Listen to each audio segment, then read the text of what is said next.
de todo el mundo tiene hipertensión arterial. Imagínense, más de 60 en realidad, 90% son hipertensos. ¿Eso qué quiere decir? Se traduce en un problema de salud pública. Es un problema de salud pública. Por no decir que todos somos hipertensos a partir de la edad.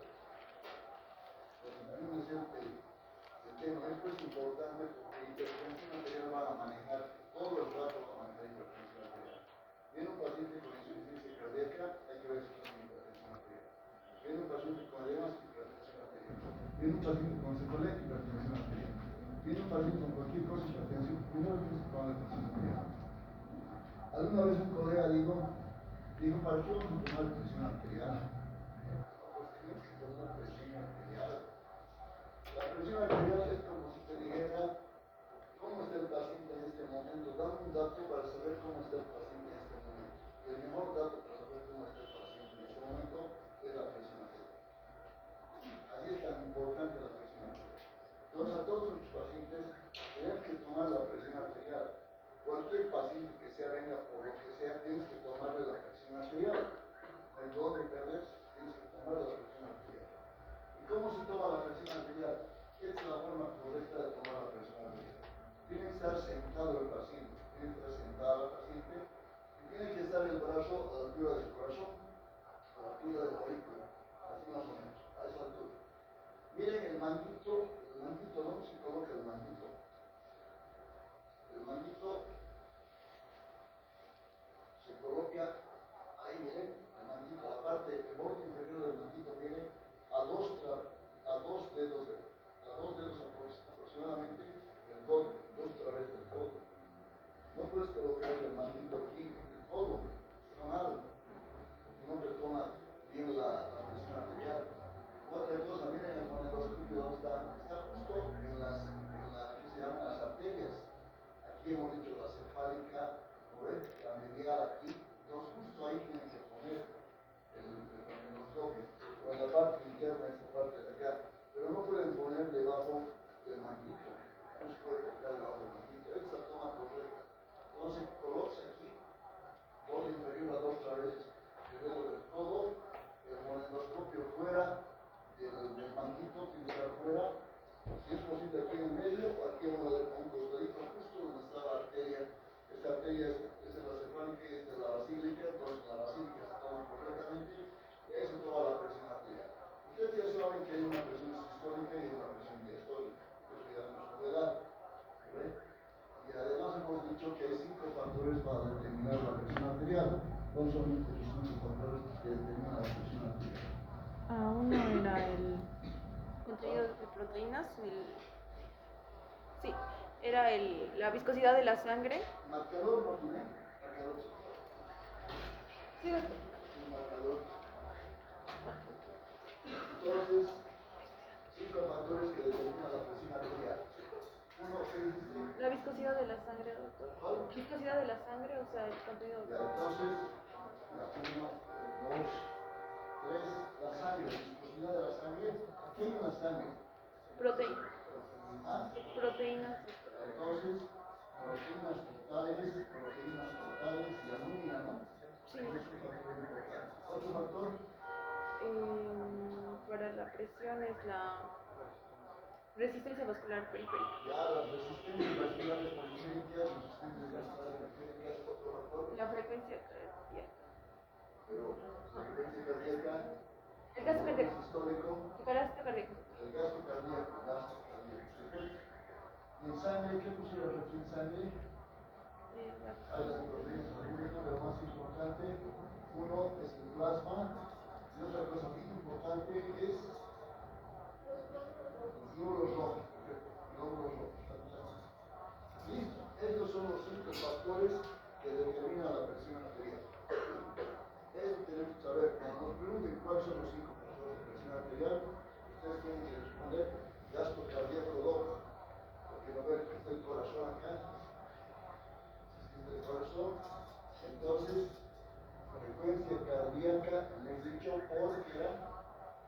por volumen sistólico es igual a gasto cardíaco, ¿no? Frecuencia cardíaca por el volumen sistólico normalmente es de 80 ml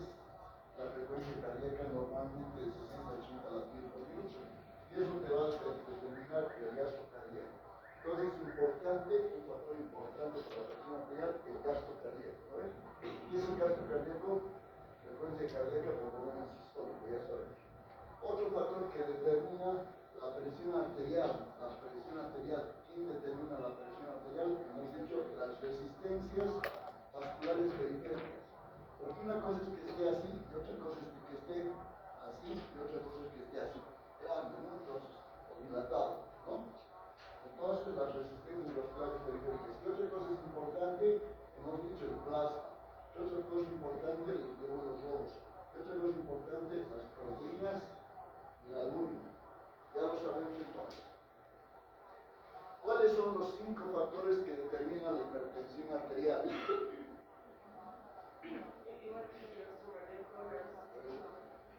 Si un paciente tiene hipertensión arterial, probablemente, ¿qué es lo que va a tener? Hay 5 factores que probablemente tiene ese paciente. Uno, ¿cuál sería?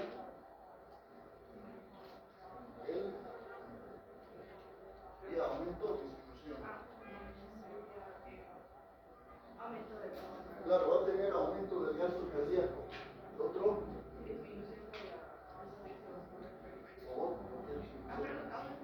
Aumento de las resistencias musculares periféricas. Otro. Aumento del plasma. Otro.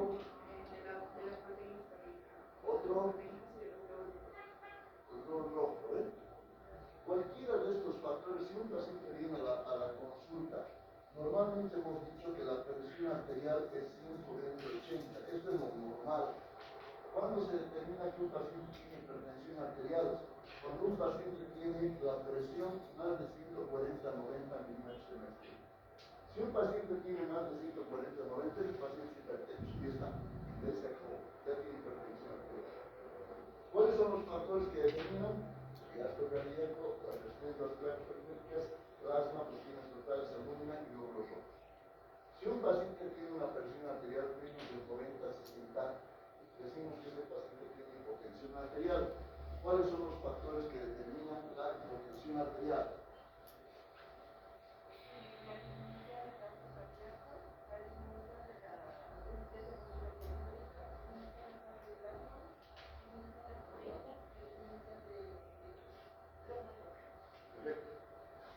Si un paciente viene a la consulta, viene, doc, te cuento una cosa, que el hematócrito está en 62%, doc, el hematócrito global es 55%, viene hematócrito del 72%. ¿Cuánto es tu hemoglobina? Muy bien, tu hemoglobina normalmente es de 16 gramos, este tiene 23 gramos. Le tomo la presión arterial y está en 150/95. Este paciente tiene hipertensión arterial. La causa de hipertensión arterial en este paciente, ¿cuál es?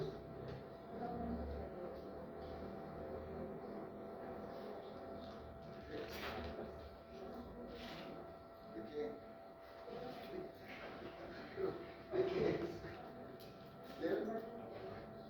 Llegaste a predicar, entonces, llegar a ver, ya ahí, aumento de qué? El hematócrito hemoglobina pues está aumentada los glóbulos rojos, ¿no ves? Entonces el paciente viene con hipertensión y está con 150/95. Hipertensión.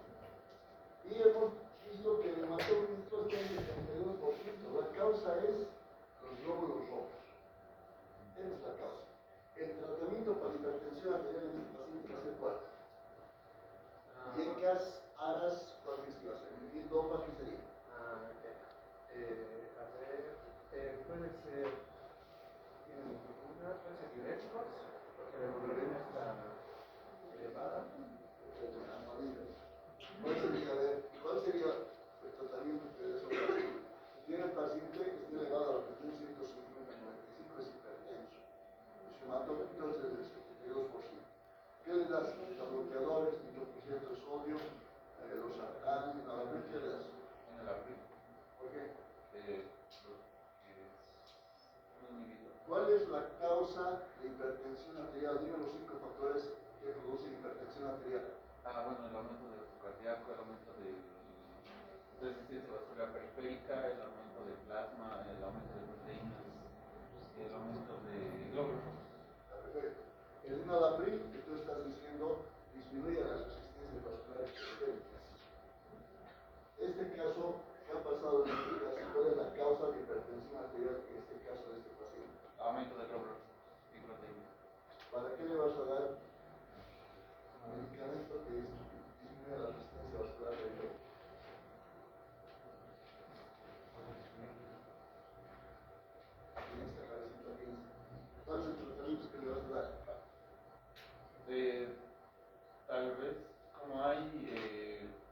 mayor presión por el aumento de glóbulos rojos y proteínas en la piel puedo hacer que se dilaten más y con eso rebaja la presión. ¿Qué dices vos?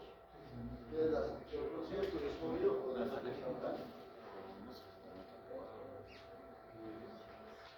La sangre.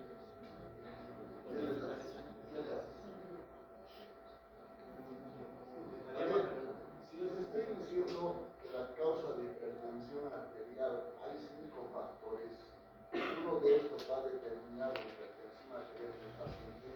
Cuando viene un paciente a la consulta, si es hipertenso, nosotros tenemos que determinar cuál es la causa de la hipertensión arterial. Ahí está el secreto del tratamiento. Entonces tenemos que pensar, ¿es gasto cardíaco aumentado? ¿Es resistencia vascular aumentada? ¿Es aumento del plasma? ¿Es aumento de las proteínas de albúmina? ¿O es aumento del glóbulo rojo? Eso tenemos que pensar. Y de acuerdo a eso, yo le voy a dar tratamiento. Porque si utilizo, por ejemplo, los beta bloqueantes, que ya hemos visto con ustedes, que hace disminuir el gasto cardíaco. Si un paciente tiene gran cantidad de glóbulos rojos, ¿qué tienen que ver los beta bloqueantes con los glóbulos rojos aumentados? Nada. Vamos a ver ahora en la de los sartán, inhibidor de la angiotensina 2 que produce vasoconstricción. Las resistencias vasculares periféricas generalmente están aumentadas en quiénes? En pacientes gorditos. Todos los pacientes con sobrepeso es un paciente gordito que su cintura abdominal está más de 102 centímetros. Ese paciente tiene tendencia a dislipidemia y es hipertenso. Seguro que tiene dislipidemia en un 98%.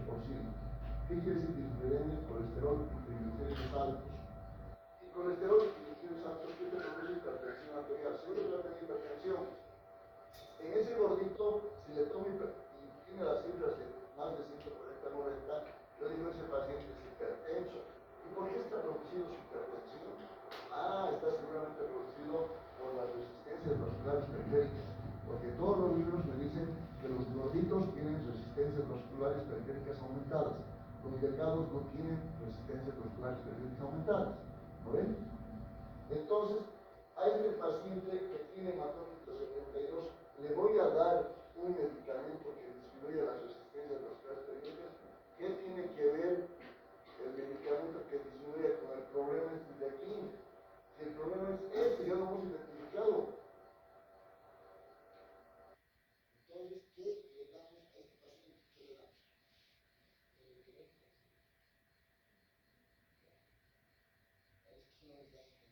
Tienen que entender esto, porque si no entienden eso, estamos fregados. Estamos fregados, arruinados. ¿Qué le das? ¿Qué? ¿Qué dice este paciente?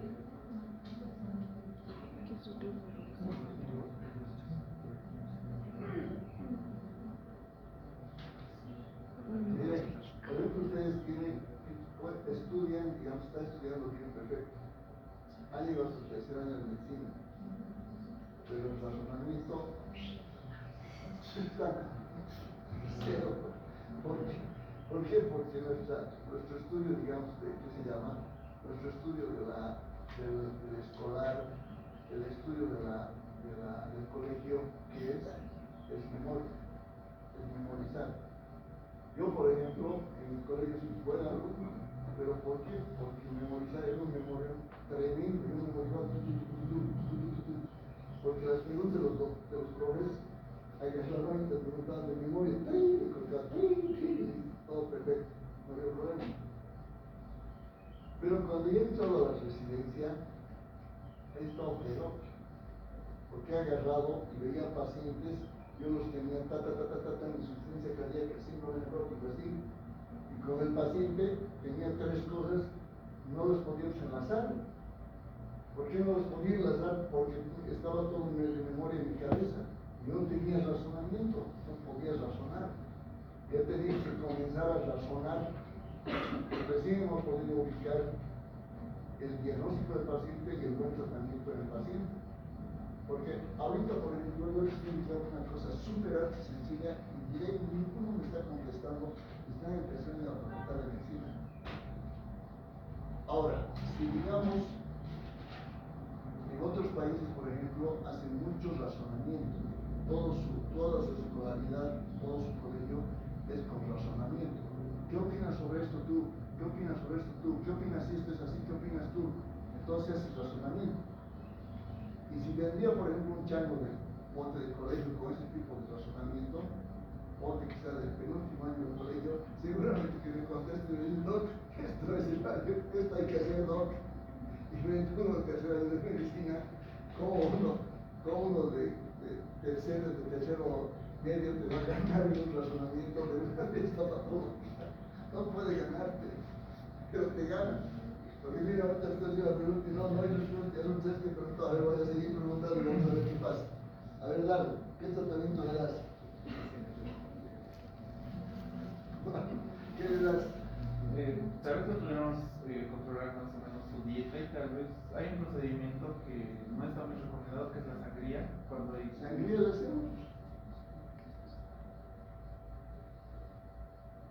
Sencillamente le vamos a hacer sangría a este paciente y se acabó. ¿Para qué estamos viendo? ¿Para qué les estoy preguntando cuáles son los factores determinantes de la presión arterial? Para saber por qué el paciente tiene hipertensión arterial. Si usted se encuentra por qué tiene hipertensión arterial, le van a dar buen tratamiento. Porque no es pues que venga un paciente con hipertensión, a ver, hoy día es jueves, me toca dar betamuqueante de esta muchacha. El betamuqueante va a tomar usted de atenolol, una tableta. Llega el día viernes, yo le doy el día. Nada le daré, ya, le voy a dar el nada va a tomar de 10 miligramos. Hay que ver. Todo depende de acuerdo a esto. ¿Se dan cuenta? De acuerdo a esto. Entonces, miren, aquí hemos identificado que los glóbulos rojos están altos. Están muy altos porque el hematócrito normal es 55%, 72%, este ya está con un montón de sangre. Lo que le está ocurriendo a la hipertensión arterial, si no está produciendo hipertensión arterial, la cantidad de glóbulos rojos, hay demasiada cantidad de glóbulos rojos. ¿Cuál es el tratamiento? Quitar los glóbulos rojos. Se acabó. Ese es el tratamiento de este paciente. Si un paciente viene con hipertiroidismo y dice, Doc, ¿sabe qué? Tiene palpitaciones, Doc, estoy temblando, Doc, como muy nervioso, Doc.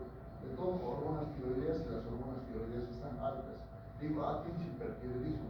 Tomaré la presión arterial, a ver, la presión arterial, 200, 100 estás, tienes hipertensión arterial. Entonces, ¿qué medicamento te voy a dar, pues? ¿Qué medicamento le das? Yo a este paciente le haría sangría. ¿Tú qué dices? El paciente está con una frecuencia cardíaca, normalmente es ponte de 60-80. Como tiene hipertiroidismo, tiene 180 latidos por minuto. Así. Vamos un poco nervioso. Pero si veremos como tienes bien estable la presión. No sé qué te voy a dar. ¿Qué le darías?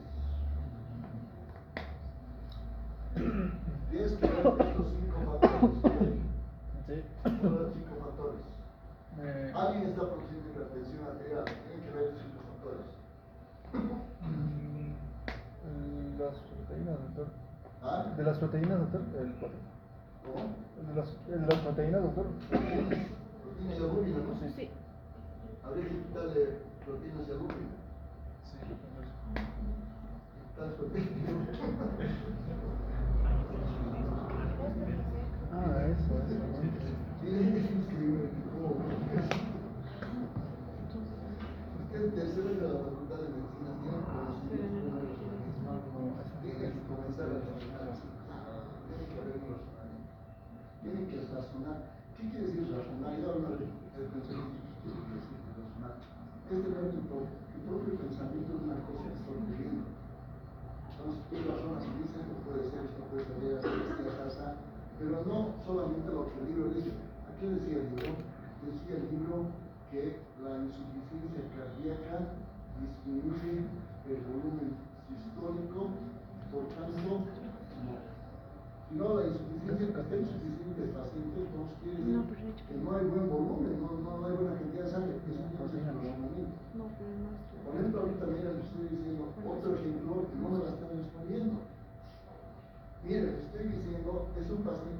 les va a tocar venir esto es lo que viene al hospital.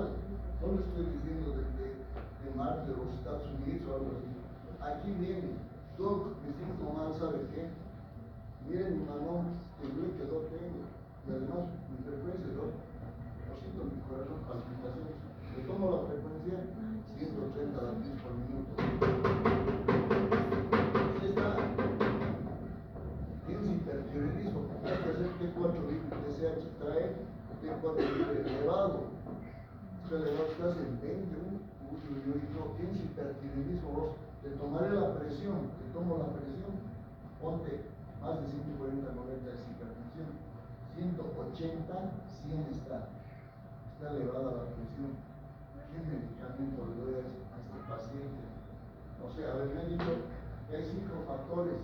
Uno es el gasto cardíaco que determina la hipertensión, aumento del gasto cardíaco determina la hipertensión, aumento de la resistencia vascular que determina la hipertensión. Otro que me han dicho que más plasma, otro más proteínas y albúmina, y hay otro más glóbulos rojos. Su compañero dice que es porque hay gran cantidad de proteínas y albúmina y le va a quitar proteínas y albúmina. Y va a disminuir la presión arterial. Está alrededor esto. ¿Qué dices tú? Todo doctor que nos ha dicho que tiene taquicardia el paciente, como la fórmula dice ya, la frecuencia cardíaca por volumen sistólico y el gasto cardíaco no es listo, pero el gasto cardíaco es listo. El problema de este paciente es la frecuencia cardíaca.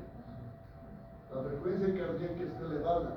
Entonces, hemos dicho, frecuencia cardíaca por volumen sistólico, gasto cardíaco. ¿Vale? Uno de los factores importantes que hemos dicho, el gasto cardíaco.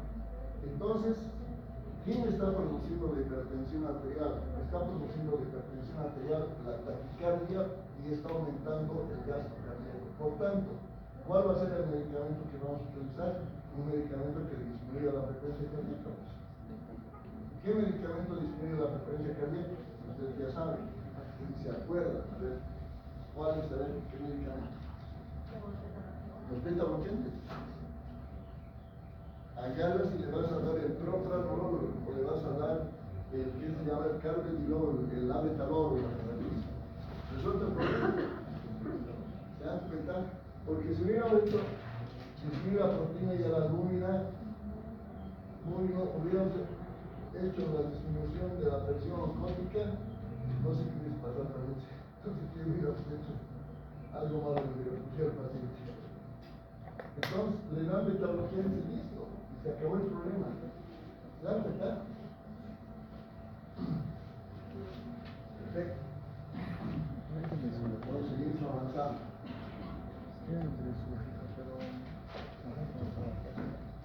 ¿Cuántos habitantes tenemos en todo el mundo?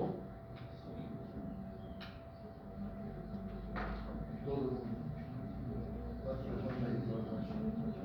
8.000 millones de personas. Miren, 1.200 millones en todo el mundo con hipertensión arterial. Es harta gente, harta gente tiene. Y miren, entre 80 a 79 años de edad. Y les he dicho, la mayor parte, más de 60 años, el 90% tiene hipertensión arterial. 46% desconocen que padecen de esta afección.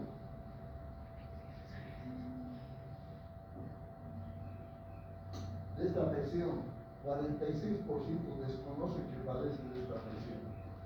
Imagínense. ¿Por qué? Porque no se hacen controlar. Claro, las personas se hacen controlar la presión cuando se sienten mal. Va al médico cuando está mal. Pero después no van a su control de presión arterial. ¿Por qué controlar la presión arterial? Esto muchos pacientes se dicen, Doc, ¿por qué me tienen que controlar la presión arterial? ¿Qué es lo que pasa? ¿Por qué? ¿Para qué? ¿Para qué tenemos que controlar la presión arterial?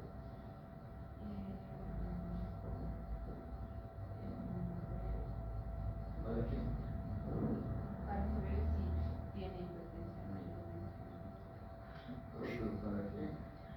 No, ya sabemos, si controlamos la presión arterial, puede que sea hipotensión, puede ser hipertensión, no sé. Pero ¿cuál es el objetivo de tomar presión arterial? Primero, lógico, conocer cuál es su presión, ¿no?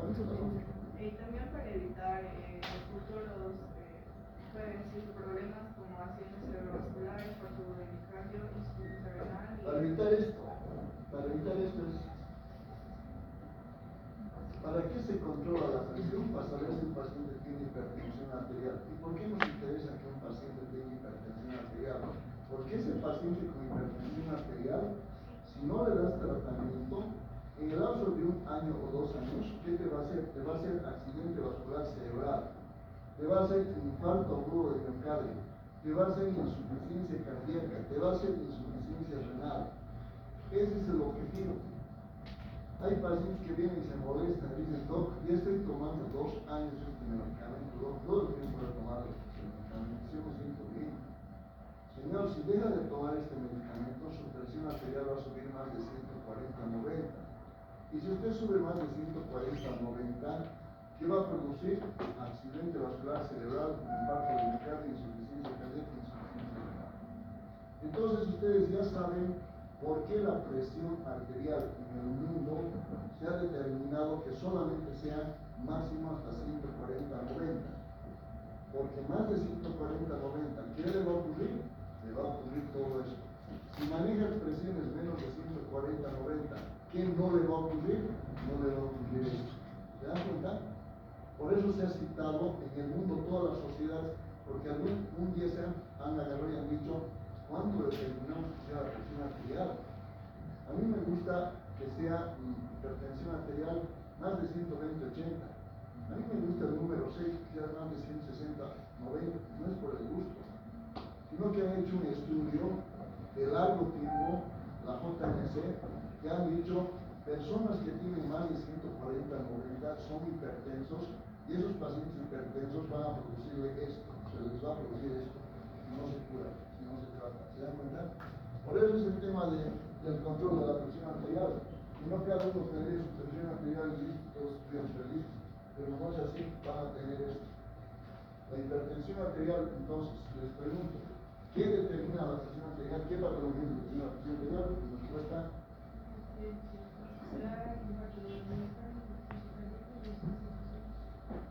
Ya lo sabemos.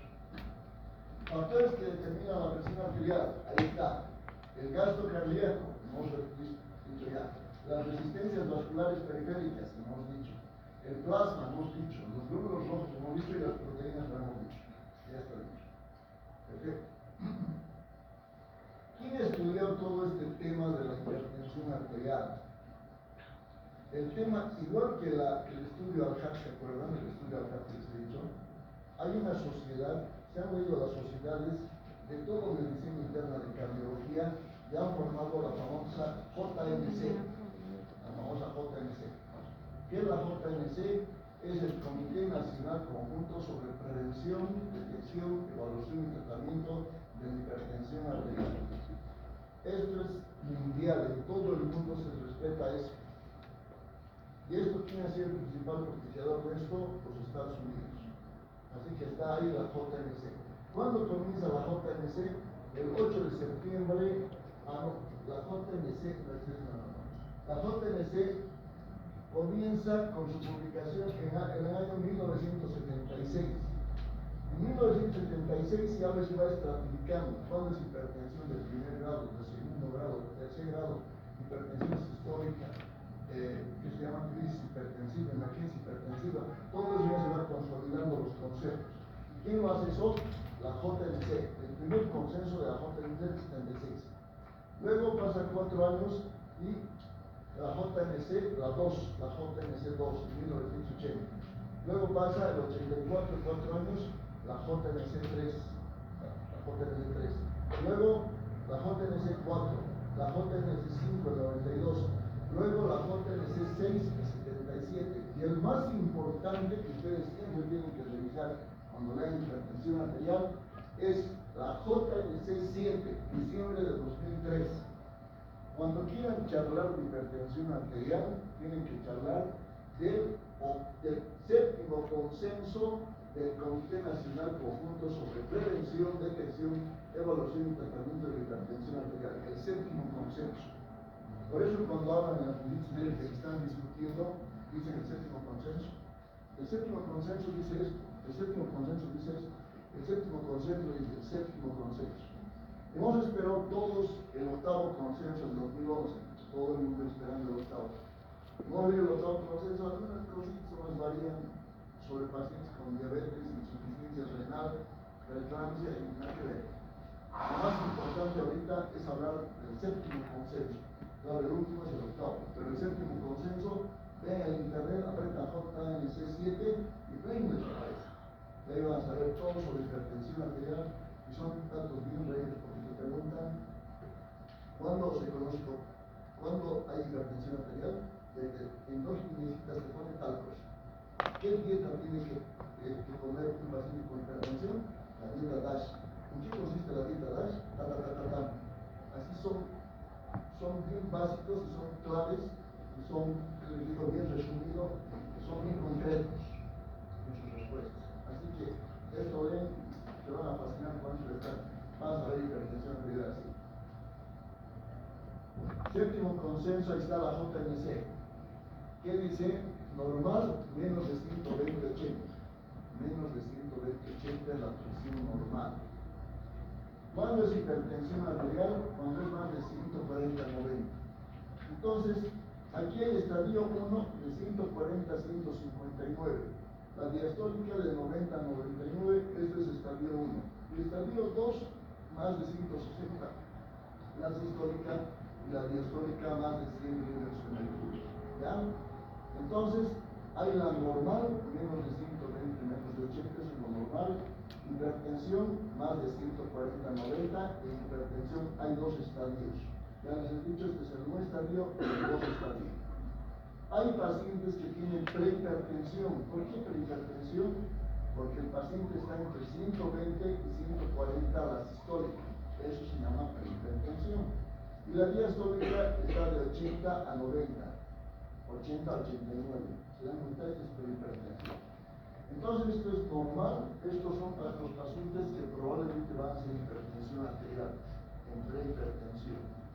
Pero ¿cuándo se llama hipertensión arterial? Cuando tiene más de 140/90. Y hay dos estadios que ya los pongo aquí. ¿Para qué ha hecho la JNC? Normal, prehipertensión, estadio 1 y estadio 2. ¿Para qué piensan que han hecho estos parámetros la JNC? Bueno, uno para identificar en qué escala está el paciente. ¿En qué escala está? Dos, para prevenir, en prehipertensión podemos prevenir con dieta y ejercicio la hipertensión de manera preventiva, y en el estadio 1 y 2 para el tipo de medicación que se va a realizar. El tipo de tratamiento. Entonces la normal, vas a dar muchas preguntas si tienen presión normal, ¿no? Presión normales. En prehipertensión, vas a dar algún tratamiento medicamentoso, no tiene hipertensión, pero aquí le vas a decir que tiene que cuidarse, señor, de la sala. El señor tiene que hacer ejercicio.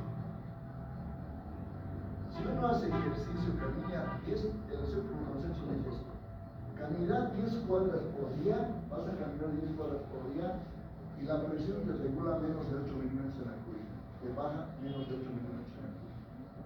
Todos los días si caminas, bajas 8 milímetros de mercurio si caminas 10 cuadras. Súper interesante. Otra cosa que te dice el séptimo consenso: tienes que darle poca sal al paciente. ¿Cuánto consumes de sal por día? Todos, ¿cuánto consumimos de sal por día? 11 gramos, más o menos.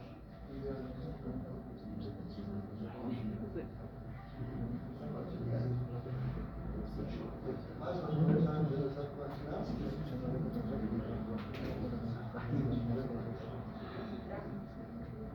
Si el doctor tiene un salón no tiene ni idea del gramo, ¿sabes? 5 gramos por día, ¿Sabes? 6-8 gramos por día. Claro, es que los colegios como cocina tienen más idea de los gramajes, es un barómetro.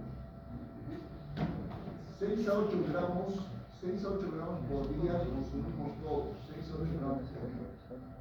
A un paciente con hipertensión arterial ¿cuánto crees que hay que darle de sal o hay que quitarle totalmente la sal? Yo estoy de acuerdo con quitarle totalmente la sal. ¿Vos? De 3 a 4 gramos hay que dar. Hay una cosa importante. No existe dieta sin sal. No existe. No hay dieta sin sal. Varios pacientes vienen a la consulta y dicen, el médico me ha dicho, no, que no coma sal. ¿Cómo no va a comer sal? Nosotros, todo nuestro organismo tiene agua y tiene sal. Tenemos agua y sal. ¿Qué hace eso? Funcionamos. A ver, algunos de ustedes que le digan a un médico, ¿sabes qué? No vas a tomar agua durante 30 días. No puede ser. No vas a consumir sal durante 3 meses. No, está mal, nada que ver. Nada que ver. Porque además, la sal, si te reduce la sal, ¿qué pasa? Disminuye la bulimia, ¿y qué pasa? Flujo renal disminuido y se activa el sistema renina, angiotensina, aldosterona, mayor hipertensión arterial en el paciente. Así que no existe la dieta sin sal. Tiene que haber, la sal tiene que haber, y tiene que ser de 3 a 4 gramos. ¿Y qué dice el séptimo consenso? El paciente tiene que comer lo que come toda su familia igualito. Lo único que no tiene que hacer es aumentarse el salero de la mesa. Eso es lo que dice el séptimo consenso. Y a eso va a llegar a 3 a 4 gramos. No tienes que aumentarte sal, como te sirva vos comes. Tu sopita, como toda la familia come, y tu segundo, como toda la familia come. Pero no te aumentas el salero de la mesa. Ya llega a 3 a 4 gramos y ya dejamos. ¿Listo? Perfecto. Entonces, eso hacemos en prehipertensión. En estadio 1 ya se da tratamiento, porque es más de 140-90. ¿Por qué ha graficado estadio 1, estadio 2 el séptimo consenso? ¿Por qué crees que ha graficado? Estadio 1 y estadio 2. ¿Qué tipo de tratamiento habría que hacer aquí? ¿Qué tipo de tratamiento? ¿Qué te imaginas? Ya, se puede tratar con un medicamento. Eso es lo que dice el séptimo consenso. El estadio 1 tienes que controlar con un medicamento. El estadio 2 tienes que controlar, no se controla con 2 medicamentos. Es lo que dice el séptimo consenso. ¿Listo? Ahora, el primer medicamento antihipertensivo que todo médico debe dar se llama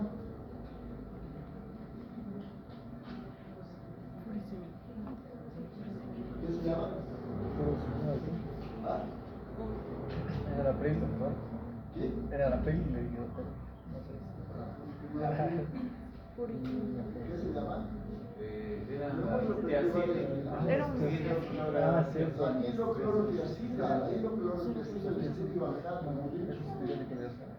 es hipertensiva mayor de 180 a 110, tienen crisis hipertensiva mayor de 180 a 110.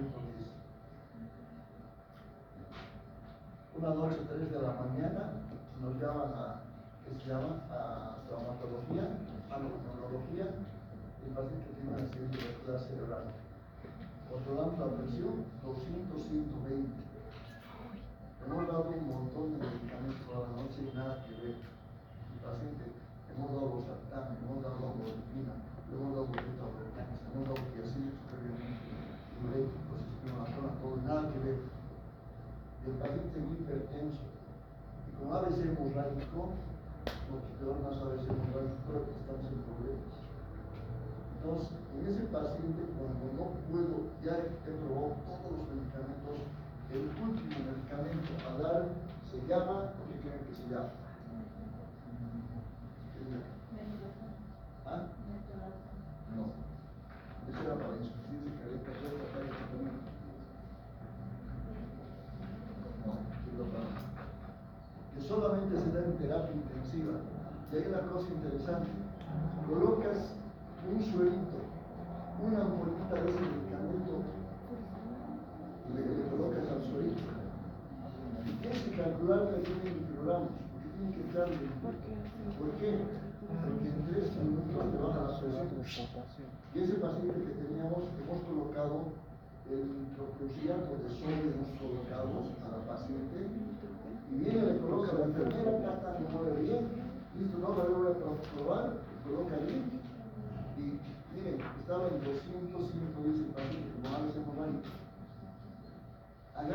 la enfermera y para probar, pues si coloca en micromotero. Pero para probar qué tal está entrando, agarra y lo saca, pues. Y empieza al paciente, le toma la presión 60-40. El nitrocruciato de sodio es un dilatador que produce gran cantidad de óxido nítrico y no hay hipertensión arterial que se resista. No le das nitrocruciato, se acabó el problema. Pero tienes que calcularle bien y no tienes que meter rápido porque hace hipotensión arterial y eso va a producir una insuficiencia renal. Los famosos stop 60-40. Quitar y ahí a manejar despacio. Tenemos que manejar despacio. Eso se maneja muy despacio. Y eso se da en crisis hipertensiva. Solamente en crisis hipertensiva el nitrocruciato porque se lo controlamos. Estas son las directrices europeas de la DEU del 2023. ¿Quién es la DEU? Es el contrario de la JMC. Siempre tiene que haber alguna lucha en el mundo, el contrario es la DEU.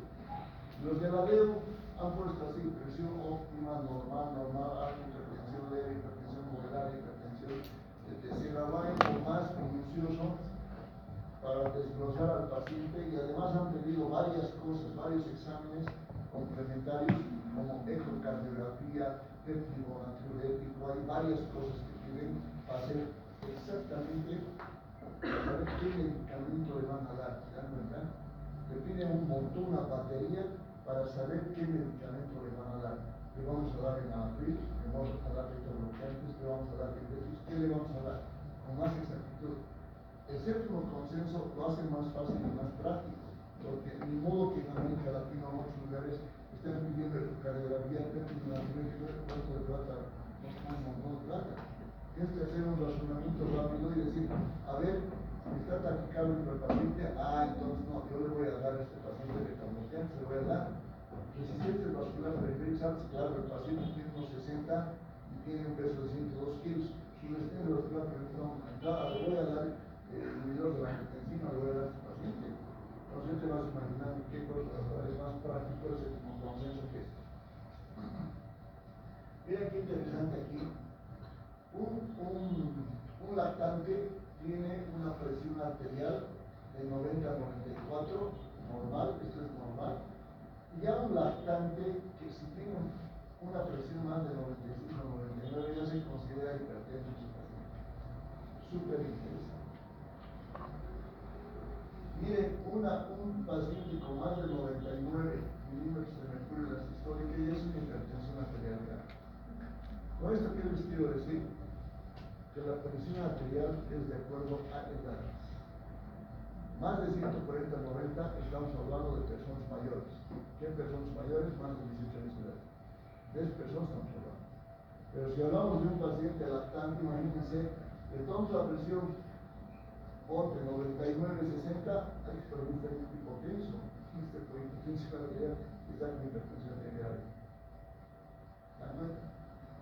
El preescolar, miren, hipertenso más de 120-75, pero sí es normal, pero una culpa. Un preescolar no está haciendo hipertensión. Es una hipertensión grave con 130-90.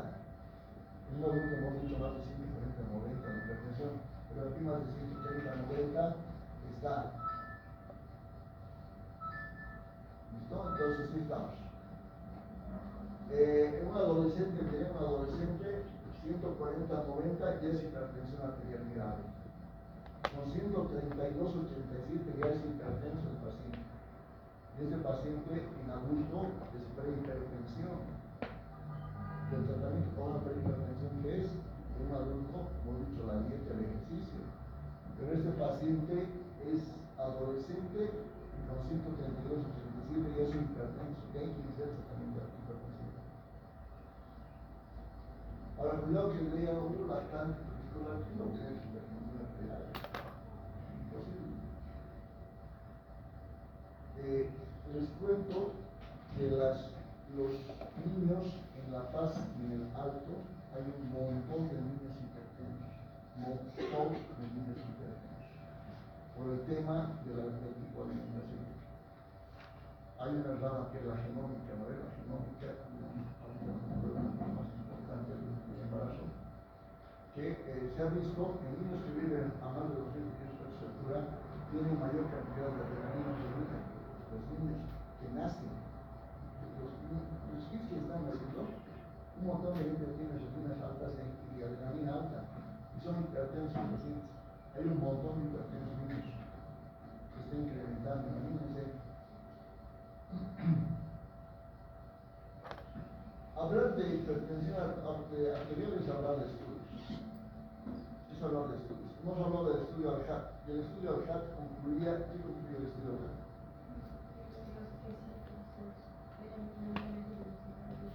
Claro, porque disminuye la morbilidad y la mortalidad. Si un medicamento te disminuye la morbilidad, ¿qué quiere decir morbilidad? Enfermedad. ¿Qué quiere decir mortalidad? No se muere. Entonces, que disminuye esas dos cosas está perfecto. Entonces, hay una lucha terrible de esto.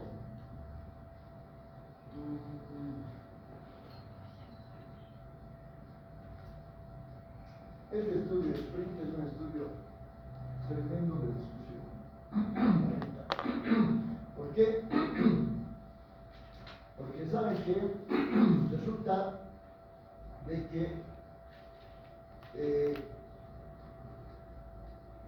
hay un profesor, digamos, el profesor Yusuf. El profesor Yusuf es el capo de la hipertensión arterial, es el que se dedica a la hipertensión arterial. Sobre toda su vida ha dedicado a la hipertensión arterial, nada más hipertensión. ¿Y el Yusuf qué ha dicho? El Yusuf ha dicho: nosotros tenemos que hacer tratamiento a los pacientes con hipertensión arterial, y ese tratamiento con antihipertensivos tiene que llegar ¿a qué cifras? A cifras menores a 120-80. Eso dice el profesor Yusuf. Tiene que llegar siempre a cifras menores de 120-80. ¿Por qué? Porque así no van a ser ABC, no van a ser infarto, no va a ser insuficiencia renal, no va a ser insuficiencia cardíaca. En cambio, la JNC y la DEU, ¿qué dice? Todos los pacientes hipertensos que tengan más de 140-90 tenemos que llegar a qué cifras? A menos de 140-90.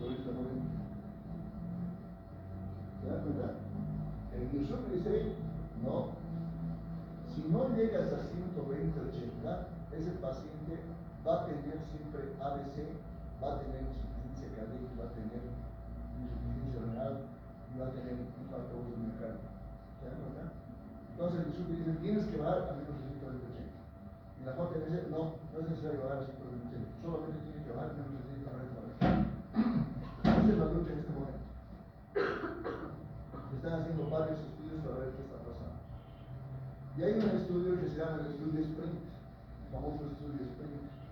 Y este paciente, este estudio Sprint, que se ha realizado en el mundo de 9.361 pacientes que realizados por Yusuf, que ha encontrado, ha agarrado y ha dicho: aquí están los pacientes que os he tratado a menos de 120-80, y estos pacientes los he tratado a menos de 140-90, han bajado. Claro, todos eran hipertensos, ¿verdad? Más de 140-90. Pero estos han bajado menos de 120-80. Y estos han bajado menos de 140-90. Ahí nomás. ¿Quiénes han tenido más infarto en el estudio Sprint? ¿Quiénes han tenido más infarto del miocardio, más ABCs, más insuficiencia renal, más insuficiencia cardíaca? Los que, ¿quiénes han tenido más infarto? Los que no han bajado a 120-80. Los que solamente han bajado menos de 140-90. Súper interesante. ¿Se dan cuenta? Eso quiere decir, este estudio dice: todo paciente hipertenso tiene que bajar a cifras normales de 120-80. No puedes manejar a un paciente hipertenso con cifra normal de 130-75, aunque esté menos de 140-90. Ahora se están haciendo nuevos estudios. La JNC está haciendo el estudio de DEU también para estar en contra de este sprint. Ahí está la lucha del sprint. Bueno, esta gordita, por ejemplo, miren, su cintura abdominal es más de 80 centímetros. Más de 80 centímetros. Si es más de 80 centímetros, y hay varios estudios, esto ya no es novedad, ¿no? Porque antes del estudio decían más de 80 centímetros y ese paciente va a tener dislipidemia. ¿Qué quiere decir eso? Va a tener triglicéridos altos y colesterol alto en un 95 o 98%. Esa es la relación que han hecho. Y los varones que tienen más de 102 centímetros, más de 102 la cintura abdominal, van a ser también dislipidémicos, en un 98%. Eso ya han hecho hartos estudios, ya no hay discusión de eso. Así que lo ves a un gordito, y ese gordito va a tener, que como esta gordita, seguro que tiene colesterol y triglicéridos altos, seguro. Y si un paciente tiene colesterol y triglicéridos altos, hay gran posibilidad de que sea hipertenso. Sencillo. Entonces, este paciente es un dislipidémico y seguro que va a ser hipertensión arterial. Y si tiene hipercolesterolemia, este paciente tiene hipertensión, seguro que va a ser síndrome coronario agudo, va a ser infarto agudo miocardio de este paciente. Y este paciente, si no se controla esto, seguro que va a tener insuficiencia renal. Y esta toda su vida ya sabemos. Usted ha estudiado los pacientes, ya lo sabemos. Esta paciente 90, 60, 90 no va a tener colesterol alto, no va a tener hipertensión, no va a tener infarto.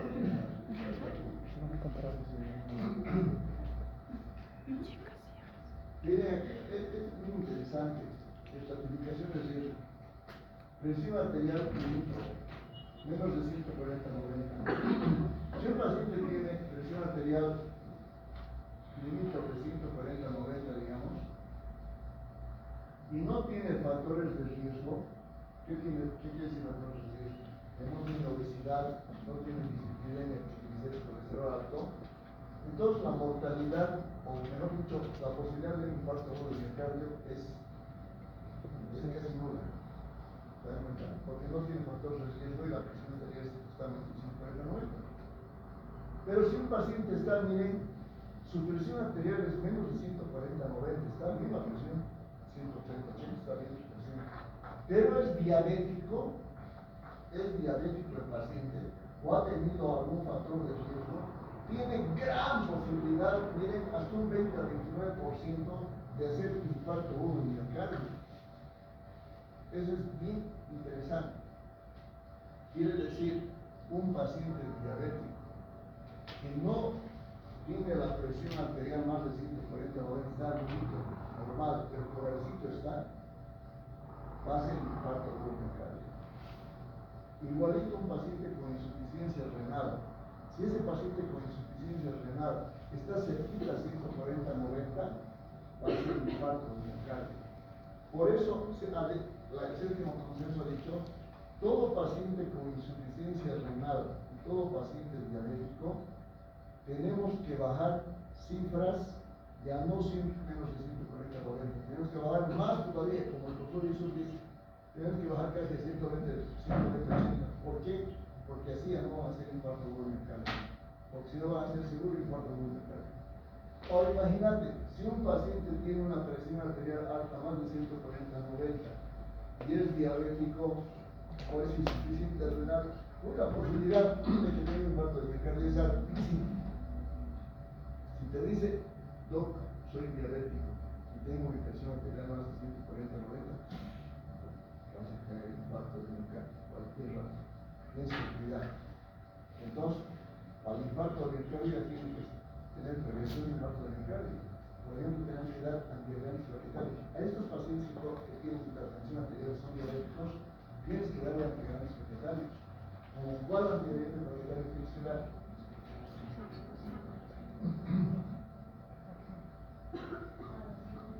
La aspirina. Todo paciente diabético y que sea hipertenso tiene que recibir aspirina. No hay dónde perderse. ¿Por qué? Porque va a ser infarto de miocardio. Que dicen, soy diabético y tengo hipertensión, se va a hacer infarto. Tienes que tomar antidiabéticos plaquetarios. Miren esto. Cobertura de población, más o menos por los 20 años, más de 20 años de edad. La prevalencia en jóvenes, 18% en América Latina. 18%. Miren el 95. En 1995 el 23. el 2051%, el 2003, 48, no tengo las cifras actuales, pero miren cómo ha subido del 95 al 2000. Estamos hablando de los jóvenes. No se ha subido alto. El tema es que ahora, por ejemplo, antes, 1995-97, el papá trabajaba, la mamá descansaba, a las 12 en punto teníamos que ir a almorzar, porque todo el mundo almorzaba. Cuando usted quedó con los destinos en bolsa, almorzaba, 95-97, descansaban, hacíamos una siestita, todo el regio, lo pasaban perfecto. En cambio, ahora desde el 2000, no sé, el estrés, el tema ambiental. Aquí, por ejemplo, en la sale una familia que almuerza, digamos, a las 12, una toda la familia. Cada uno almuerza lo que puede.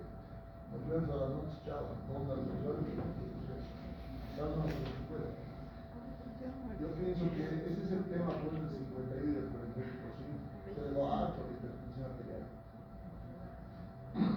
Eso los pacientes siempre nos preguntan, no, nos han dicho, ¿para qué voy a controlar la presión arterial? No, se han aburrido. Vamos a controlar la presión arterial menos de 140-90. ¿Por qué? Porque va a tener un ABC acumulado. Si sigue más de 140-90. ¿Por qué? Porque va a tener arteriosclerosis y si tiene esto, va a tener que infarto del miocardio, va a tener. Si un paciente es hipertenso, va a tener insuficiencia cardíaca. Si un paciente tiene hipertensión, va a tener insuficiencia renal. Por eso esto se llama, si el corazón se pone mal gracias a la hipertensión, se llama cardiopatía hipertensiva, se llama. Como diagnóstico pones cardiopatía hipertensiva. Si tiene hipertensión y tiene insuficiencia cardíaca, cardiopatía hipertensiva. Le tomas la presión arterial y está hinchado los pies, cardiopatía hipertensiva tienes. Si tiene hipertensión arterial y sus cifras de clearance de creatinina y la creatinina está más de 1.5, tienes nefropatía hipertensiva, tienes vos. Tienes nefropatía hipertensiva. Si ha tenido un ABC hemorrágico, si ha tenido más de un ABC hemorrágico y tienes hipertensión, ¿qué va a tener? Encefalopatía hipertensiva va a tener. ¿Te das cuenta? Perfecto. Entonces ya lo sabemos, es fácil pues. Tomas la presión arterial de hipertensión. Te llega tu clearance de creatinina, hemos dicho para manejar tenemos que manejar el clearance de creatinina y la creatinina. Si está alta la creatinina y el clearance de creatinina está bajo, ya sabemos que tiene insuficiencia renal, ya la sabemos. Más hipertensión, nefropatía hipertensiva, ya está. Entonces, ¿qué vamos a hacer? Tenemos que controlar la hipertensión arterial a todo dar, porque si no va a ser más insuficiencia renal. Si está con un clearance de creatinina entre 60 a 80, primer grado de insuficiencia renal, va a ser de tercero o cuarto grado de menos de 10 hemodiálisis en un paciente. Tienes que dar antihipertensivos full. Ya les estoy diciendo, si un paciente, ese paciente tiene diabetes también, ya sabes, hipertensión y diabetes va a ser infarto de miocardio de cualquier lado. Tienes que dar antihipertensivos y más. Entonces ya tienen que ir razonando eso de cómo van a tratar a un paciente.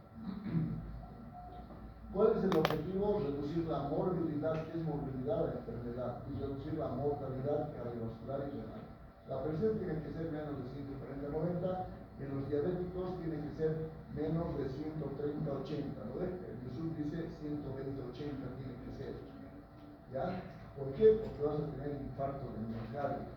Tienes que hacer buen control de tu presión arterial, es decir, a un paciente con hipertensión y diabetes. Si un paciente es gordito, estás totalmente gordito, hemos dicho que los gorditos, las resistencias vasculares periféricas están aumentadas, entonces ¿qué hay que decirle al gordito? Tienes que bajar de peso. Si baja de peso, ¿qué va a ocurrir?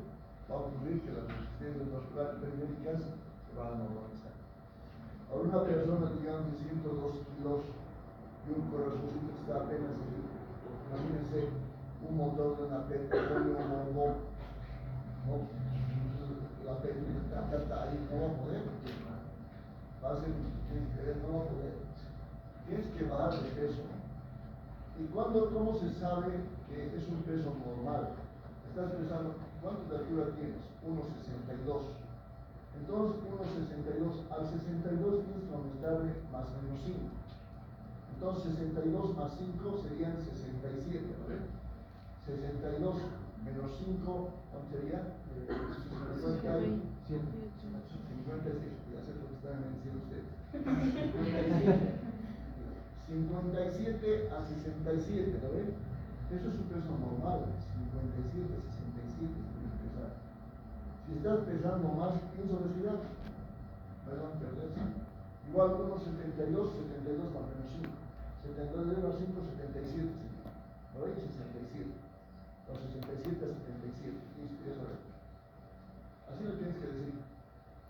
Dieta de sodio, hemos dicho, no existe dieta sin sal. Porque hay varios pacientes que vienen a la consulta, pero saben que me siento mal, porque ¿qué está pasando? Ha dicho que sin sal chapaquitas, siempre que se me chapaquitas, hay que comer, ya no como sal, no, me siento mal, no. En serio, no estoy tomando sal, sí, ya van 2 meses, es que eso no existe, no existe. No hay, no, debe. Es como decir, no vas a tomar agua 3 meses, eso no existe. Nosotros somos de agua y sal. Entonces, solamente es restricción del saber. Ejercicio, hemos dicho cuánto, tienes que caminar 10 horas al día. Eso dice. Dejar de fumar, sí. Claro, los benzopirenos, la noradrenalina, ¿se acuerdan del artículo de fumar? ¿Lo ven? De la noradrenalina, todo eso. Produce hipertensión arterial. La de fumar. Incluso los cardiólogos de la Sociedad de Cardiología Mundial ha sacado que el paciente hipertenso dice no puedes fumar ni un cigarro, porque ese cigarro ya te puede poner una crisis hipertensiva. Así dice la Sociedad de Cardiología. Ni un cigarro. Bueno, ahí está, presión normal, hemos dicho, cambios de estilo de vida, no la prehipertensión, ya sabemos cuáles son los cambios de estilo de vida. Hemos dicho el ejercicio, hemos dicho la dieta, hemos dicho. Y la dieta para un paciente hipertenso se llama dieta DASH. Dieta DASH, ¿qué es la dieta DASH? La D es de dietary, en inglés dietary. La A, aprovechada, A, DASH, para parar, stop para parar. La H, hipertensión arterial. La dieta aprobada para parar la hipertensión arterial, la dieta DASH. ¿Y la dieta DASH qué te pone? Fundamentalmente pone verduras, frutas y cereales. Eso tiene que consumir. Verduras, frutas y cereales. Ya la compañera dijo que estadio 1 solamente un medicamentito dale, estadio 2 dale un medicamento, ¿eh? Ya sabemos. Aquí están todas las combinaciones de medicamentos que podemos hacer, si ya lo pasamos.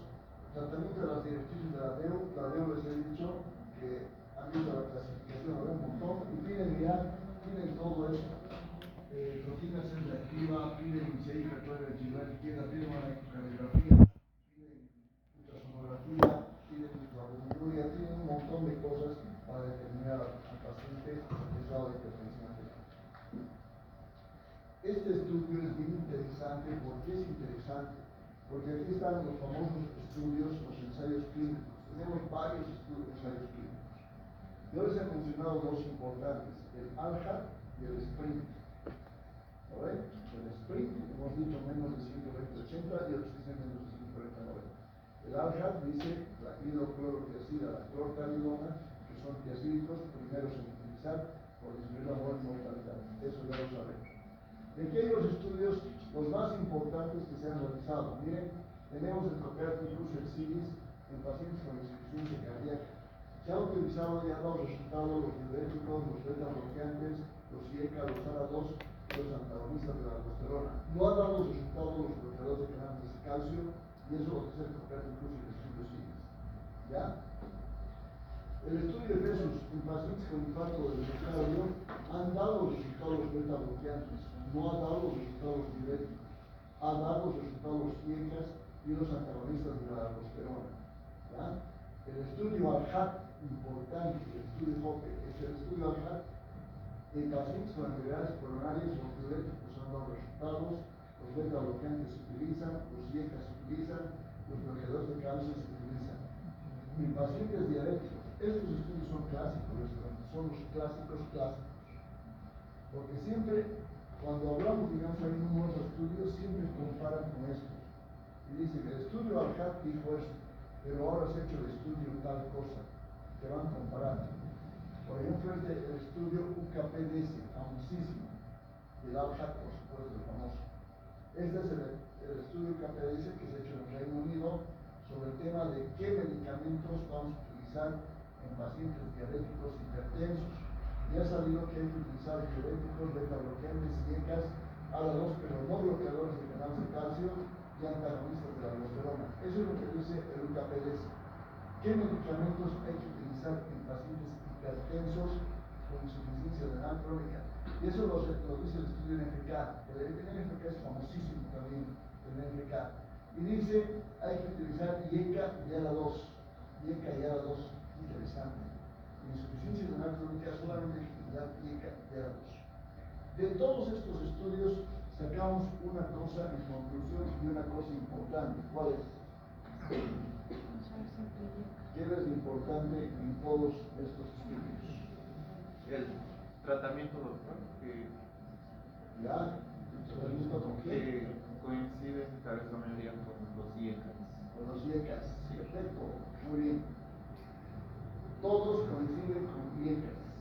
Miren, toditos los estudios, los ensayos clínicos y para diversas patologías, ¿qué dicen? Hay que utilizar los IECAS. Por tanto, los IECAS en este momento se constituyen como uno de los mejores antihipertensivos. ¿Por qué? Porque se utilizan para un montón de patologías, para todo, los IECAS.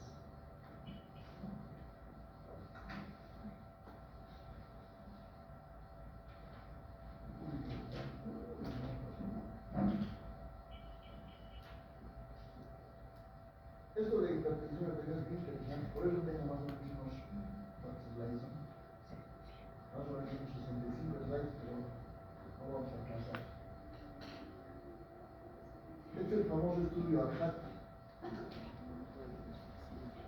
Además yo me voy a divertir un montón con la exposición y ustedes van a estar divertidos. Vamos a avanzar rápido. El estudio Al-Haq famoso, miren, llega bloqueadores de canales de calcio y además diacídicos. 33.355 pacientes en todo el mundo. En todo el mundo está hablando. No estoy hablando de los Estados Unidos. Todo el mundo. Conclusión, miren, en 2002, diuréticos diacídicos superiores en prevención cardiovascular económicos, primer escalón en tratamiento hipertensivo arterial. Al-Haq.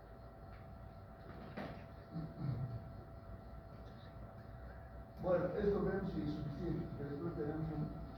Por eso este tema es muy interesante eso.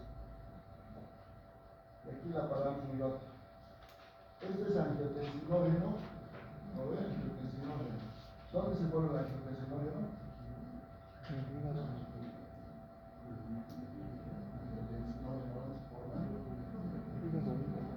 En el hígado, doctor. El hígado, doctor. En el hígado se pone el angiotensinógeno, en el hígado. La renina es una célula sustituidora. Gracias a una sustancia que se llama renina, lo ve que se forma en el riñón, por eso se llama renina del riñón, se convierte en angiotensina 1. Y la angiotensina 1, gracias a la enzima convertidora de los angiotensina que se forma en el pulmón, por eso que el COVID, ¿no? Sí. Se convierte en angiotensina 2. Y esta angiotensina 2 tiene dos receptores. Un receptor AT2 que produce vasodilatación, y un receptor que produce vasoconstricción, que son los AT1. Ahora, se han reunido grupos de científicos en todo el mundo y han dicho, escucha, la primera causa de hipertensión arterial en la fisiopatología es el aumento de alguno de todos estos, que va a producir al final vasoconstricción cuando actúa la angiotensina 1 sobre los receptores AT1. Entonces, los científicos han dicho, buscaremos medicamentos que hagan qué cosa, que hagan qué. ¿Qué tendrían que ser los medicamentos para hipertensión arterial? Primero, tendría que ser inhibir angiotensinona, ¿vale? Se inhibir la angiotensinona en Chile por un montón de cosas por el angiotensinona. Entonces, inhibir la renina, ¿no? La angiotensina 1 podría ser también, pero sirve para un montón de cosas. Inhibir la ECA, que va a transformar en esta. Inhibir los receptores AT1. Y eso es lo que se ha buscado. Entonces, ahorita, ¿cuáles son los medicamentos para la hipertensión arterial? Inhibidores de la renina. El famoso alistireno. Que según un estudio que hemos visto de CIS, ha dicho que el alistireno no es muy bueno. No se encontró todavía medicamentos que inhiban la renina que produzca presencia de receptores normales. Entonces, por eso no utilizamos. ¿Qué sería la solución? A un inicio de vida la renina se acabó. No está dando muy buenos resultados. El alistireno. Otro, han dicho vamos a inhibir la enzima convertidora de angiotensina, inhibidores de la enzima convertidora de angiotensina.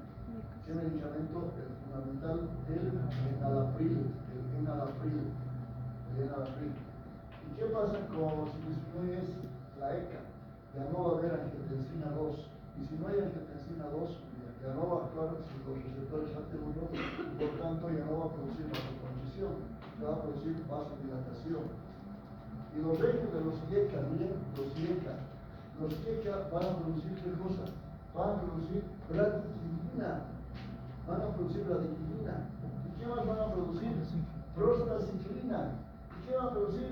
Óxido nítrico. Perfecto. Entonces, en un paciente con hipertensión arterial se produce vasodilatación con los IECA por 3 factores. ¿Cuáles son esos 3 factores que producen los IECA para producir disminución de la presión arterial? ¿Cuál sería el primero?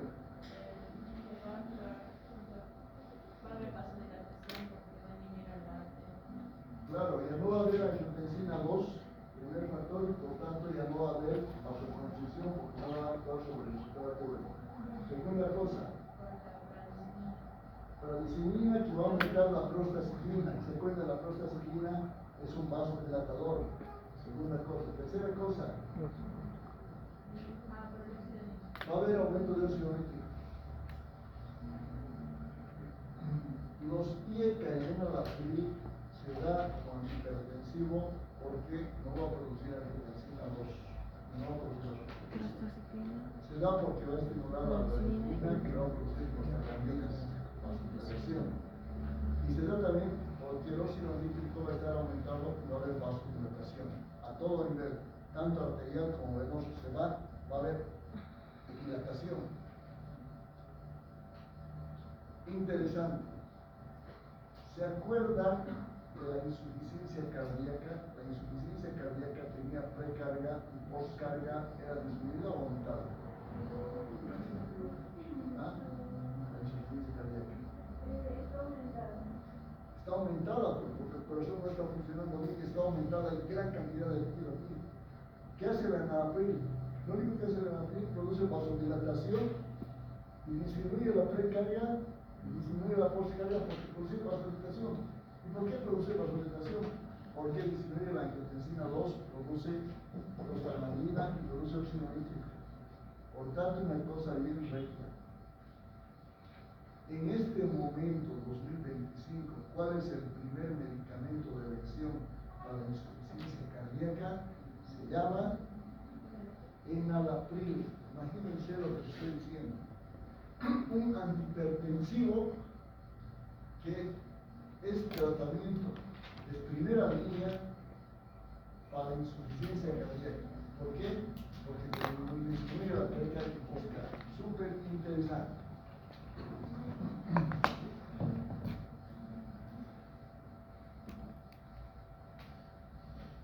Entonces, inhibidor de la IECA, ya no va a haber angiotensina 2, ya no va a actuar sobre el receptor AT1, porque cuando actúa sobre el receptor AT1 se produce vasoconstricción. ¿Y qué más se produce? Se produce secreción de la aldosterona. Al aumentar cantidad de secreción de aldosterona, ¿qué pasa? Va a haber retención de sodio. Por tanto, si hay retención de sodio, ¿qué va a haber? Va a aumentar el intravascular con agua. Por tanto, ¿qué va a haber? Hipertensión arterial. Entonces, si le damos a un paciente IECA, el enalapril, no puedo ver su condición y ya va a describir la secreción de aldosterona. Ese es uno. Dos, hay los bloqueadores ARA2, antagonistas de receptores de angiotensina 2. Se llama ARA2 porque se dice antagonistas receptor de angiotensina 2. De la angiotensina 2 van a bloquear por competición estos medicamentos como los sartán. Pero ¿sobre qué receptor van a actuar? Sobre el receptor AT1. Y no que piense que va a actuar sobre el receptor AT2, por eso se llama ARA2, no. Porque si actúa sobre el receptor AT2, los AT2 producen vasodilatación, van a producir vasoconstricción. No, actúan sobre bloquear a los AT1. Entonces, no que se llama ARA2, entonces bloqueadores ARA2, porque bloquean la angiotensina 2, no porque bloquean al receptor 2, porque bloquean ellos al receptor AT1. AT1, ¿listo?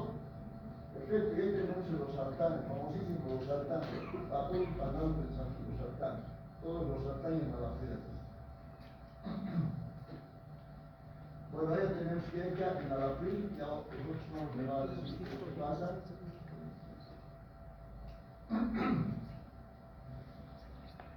Esto ya es para ahondar más en el tema, pero no tengo mucho tiempo, angiotensinógeno está renina, angiotensina 1.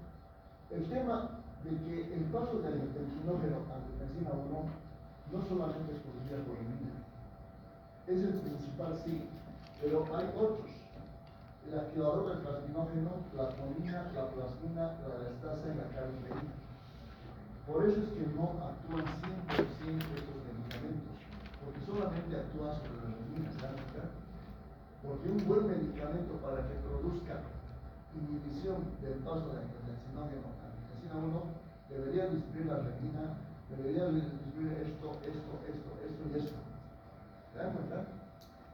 Así que hay mucho sobre qué hablar sobre antihipertensivos. Igualito, el paso de angiotensina 1 a angiotensina 2 se produce fundamentalmente por el ECA. Pero también hay otras como la catecina G, la simasa y los compuestos K. Entonces un buen antihipertensivo tendría que ser que disminuya el ECA, que disminuya la catecina G, la simasa y la K. Bueno, hay varias cosas para hablar, pero ya se me fue el tiempo.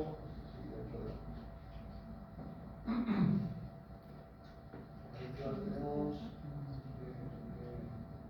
lo que vamos a hablar es esto. Esto lo tiene que sacar una foto. Porque si van a argumentar los medicamentos antihipertensivos que vamos a utilizar, es justo con este cuadrito. Todos me van a hablar de este cuadrito. Cuando yo les diga por qué esto, van a hacer un razonamiento con este cuadro. ¿Listo? Este cuadro es el fundamental. No veas si termina el tiempo, pero no no.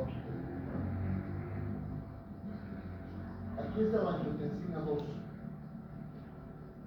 ¿Y qué produce la angiotensina 2? Actúa sobre la corteza adrenal. ¿Y qué hace sobre la corteza adrenal? Aumenta la aldosterona. ¿Y qué hace la aldosterona? La absorción de sodio en el túbulo distal. Primera situación. La angiotensina 2, ¿qué tiene que ver sobre el riñón y sobre el intestino? Produce la absorción de agua y sodio.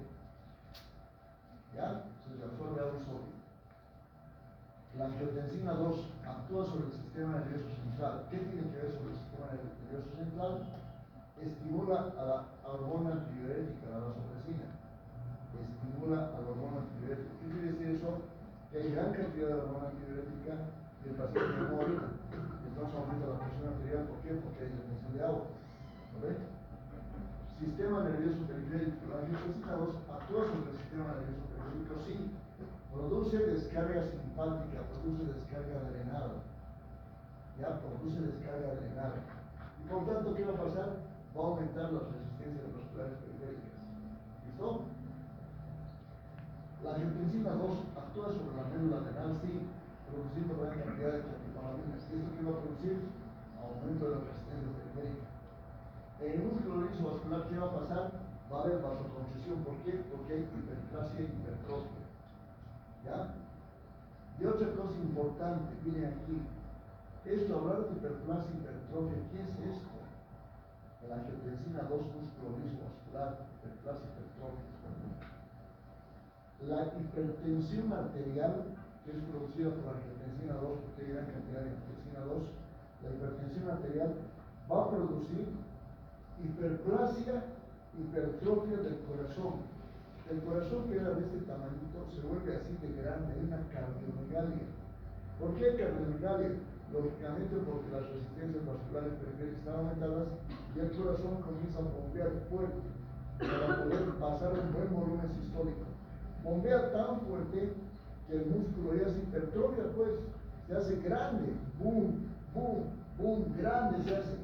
Y por eso se llama, a esta hiperplasia e hipertrofia, se llama remodelación cardíaca, ¿se acuerdan? En vez de decir cardiomegalia, se dice remodelación cardíaca. ¿Por qué se llama remodelación cardíaca? Porque hay hiperplasia y hay hipertrofia. ¿Listo? Hiperplasia y hipertrofia. Perfecto. Y entonces, esta angiotensina, al haber hipertrofia, va a aumentar el gasto cardíaco y por tanto va a producir hipertensión arterial.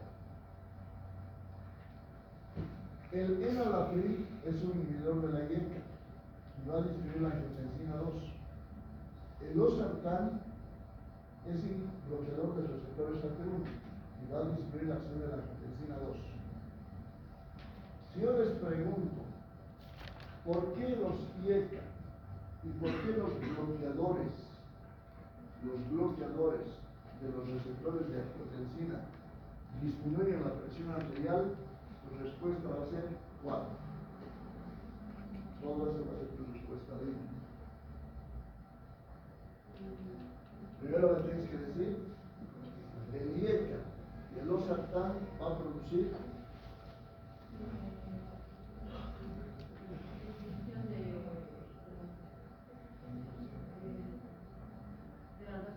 disminución de la aldosterona, primera cosa. Pasamos. ¿Qué va a producir?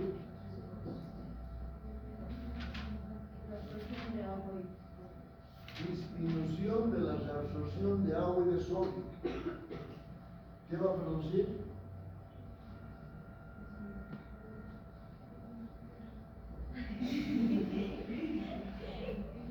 ¿Qué va a producir? Disminución de la hormona antidiurética. ¿Va a producir? ¿Qué va a producir?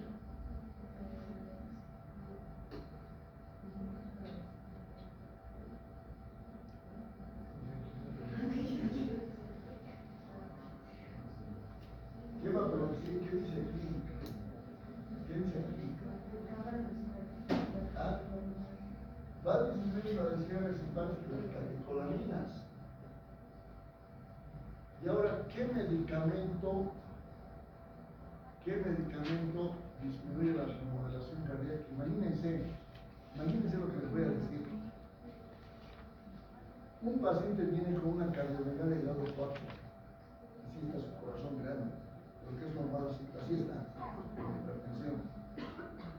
¿Qué medicamento hace volver a la normalidad en un mes de tratamiento? A lo normal.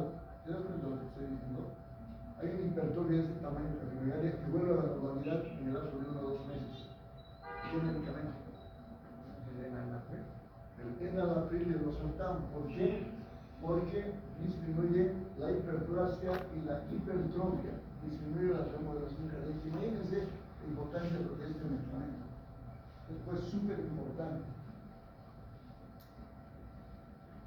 Este cuadrito es importante. Esto se lo tienen que aprender así como está este cuadrito, porque esta es la argumentación de la hipertensión arterial. Esto saben ustedes que se acabó el problema. Ya después ya charlamos aquí por qué el enalapril va a ser una taquicardia paroxística supraventricular. Y me he quitado la respuesta. ¿Por qué? En una taquicardia paroxística el paciente ya es hipertenso. ¿Por qué? Porque disminuye la angiotensina. ¿Qué pasa?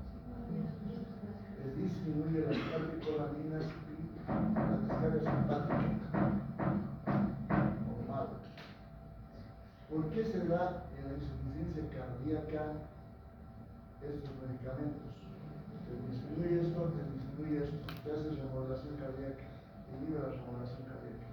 Vasodilatación, de diafa, imagínate, de un corazón así que vuelve a la normalidad mucho más. Te asusta que la aprende, que lo saltan. ¿No ves? Muy bien.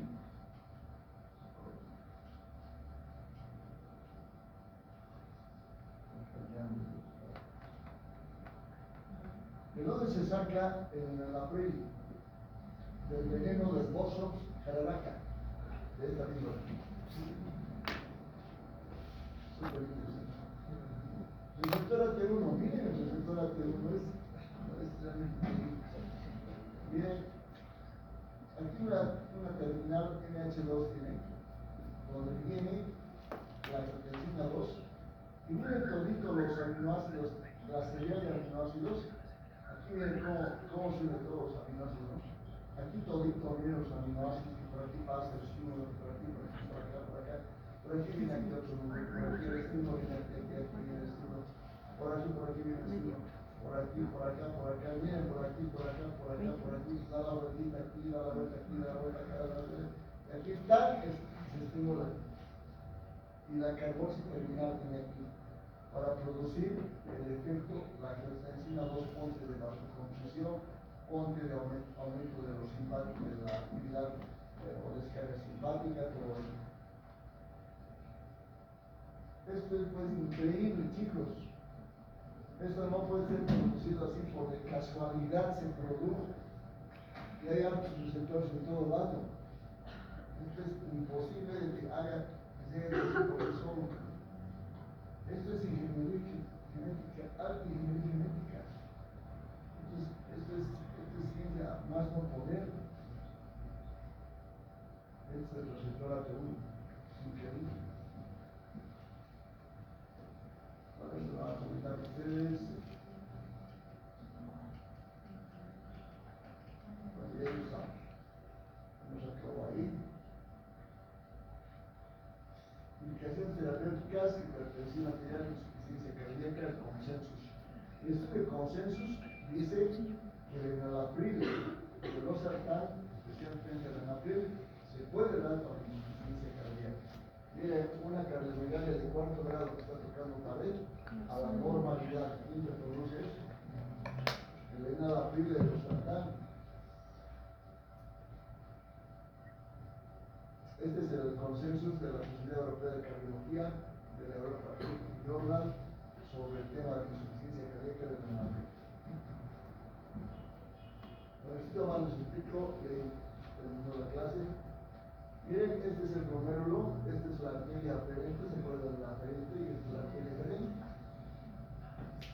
Arteria aferente y arteria aferente. ¿Listo? Los pacientes diabéticos tienen tendencia a hacer insuficiencia renal. Los pacientes diabéticos. ¿Y por qué hacen insuficiencia renal? ¿Se ha visto qué es lo que daña la cantidad de glucosa alta y los colesterol triglicéridos altos en un paciente diabético? ¿Se ha visto que el paciente diabético tenía aterosclerosis aquí en la arteria aferente? ¿Y qué pasaba aquí? Se producía, por tanto, mayor vasoconstricción. Aumentaba la presión arterial de esta arteria aferente. Y al aumentar esta presión de la arteria aferente, ¿qué se repercutía sobre el hombro? Sobre el glomérulo. Se repercutía sobre todo este glomérulo. Entonces se dilataba. Y al dilatarse, ¿qué ocurría? Escapaban proteínas y albúmina. Y al pasar las proteínas y albúmina por el glomérulo, dañaban esta capita del glomérulo, producían una alteración electrostática y por tanto daño de proteínas que salían, se producía una alteración renal y eso llevaba a una insuficiencia renal. Súper interesante. En otras palabras, estoy diciendo que la diabetes produce insuficiencia renal. ¿Por qué? Por proteinuria. La proteinuria tienes que inhibirla, tienes que disminuir. Y ese es el tratamiento para un paciente hipertenso o un paciente con hipertensión aquí no tenga insuficiencia renal. vasodilatación, porque está vasoconstricción, vasodilatación. ¿Y quién creen que actúa selectivamente sobre la arteria eferente produciendo vasodilatación? ¿Quién creen? El enalapril. Súper interesante. ¿Por qué disminuye la nefropatía diabética el enalapril? ¿Por qué disminuye la insuficiencia renal en un paciente diabético? El enalapril, la respuesta es vasodilatación a la arteria eferente de la nefropatía. Y listo, ya lo tenemos. Ese cuadrito es bien importante para explicar el losartán. Eso ya lo hemos visto. Si a mí me lo va a contar ustedes más a fondo. La farmacocinética ya, de sus adversas. Hay medicamentos que no se dan en el embarazo. Ese es el pequeño problemita que tenemos. Y la pregunta es, ¿qué medicamentos damos en el embarazo? Esta es nuestra pregunta. Y la respuesta es el metildopa. Uno, hay la metildopa. Miren aquí, hipertensión arterial severa en el embarazo. Este estudio que nos dice, hay que dar, dice, en el embarazo se puede dar la metildopa, uno, se da un beta bloqueante que se llama labetalol, dos, se da un medicamento bloqueador del canal del calcio que se llama nifedipina, 3, y se da otro medicamento que es especial que se llama hidralazina. Entonces ustedes tienen que saber los 4 medicamentos que se dan en el embarazo. Ningún medicamento puedes dar en pacientes embarazados con hipertensión arterial porque tiene efectos terapéuticos. Estamos hablando de solamente hay 4 medicamentos que puedes dar en el embarazo y eso lo tienen que meter en su cabeza así todos los días. ¿Cuáles son los 4? Metildopa, labetalol, la hidralazina, la nifedipina, lo que da penal de calcio. Entonces volvemos a repetir, ¿qué medicamentos se pueden dar en pacientes con hipertensión arterial y embarazo? Nifedipina, luego el metildopa, luego el labetalol y hidralazina. perfecto. Eso nos anotamos, por favor, porque eso es muy importante para el tratamiento de hipertensión. Este estudio es bien interesante.